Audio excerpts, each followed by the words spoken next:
Guys, gimana kalau kita bahas berita yang viral itu? Berita yang mana, guys? Itu loh yang katanya ada direktur yang disandra karena udah nunggak pajak sebanyak 6 miliar. Emang apa hubungannya sama tugas kita? Ya jelas ada hubungannya, kan kita mau bahas tentang penagihan pajak.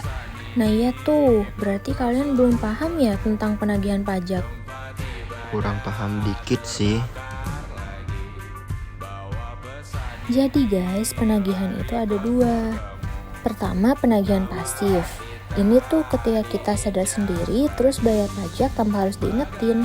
Misalnya tiap tahun kita bayar pajak kendaraan. Gak ada yang nagih tuh, tapi kita tahu kewajiban kita. Nah yang kedua, penagihan aktif. Ini kebalikan dari penagihan pasif. Kalau wajib pajak lalai, petugas pajak bakalan nagih secara resmi, mulai dari teguran, surat paksa, sampai tindakan hukum. Nah sama tuh kayak kasus yang mau kita bahas. Berarti kalau pasif itu kayak aku sadar kok. Dan kalau aktif itu kamu bayar dong gitu ya, Bill. Nah kurang lebih gitu sih.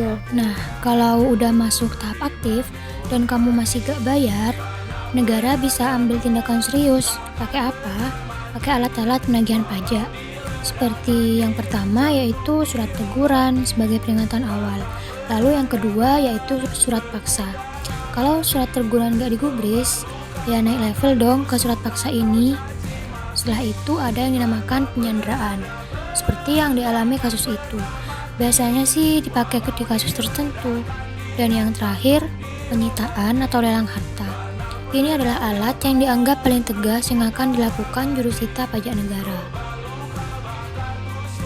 Wow, udah kayak drama trailer aja, bro.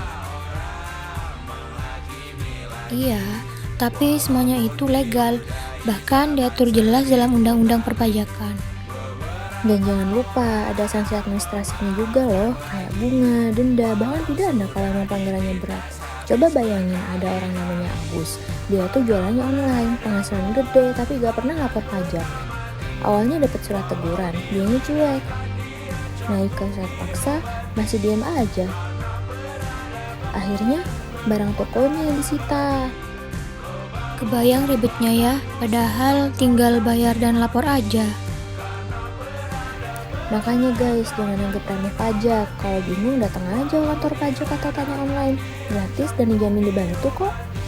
Jadi udah paham kan sekarang soal penagihan pajak? Pajak itu bukan cuma kewajiban, tapi bentuk kontribusi kita buat negara. Jangan tunggu ditegur atau disita, lebih baik taat pajak dari sekarang. Karena pajak untuk kita, buat masa depan Indonesia yang lebih baik, guys. Oke guys, jadi kapan kita buat videonya?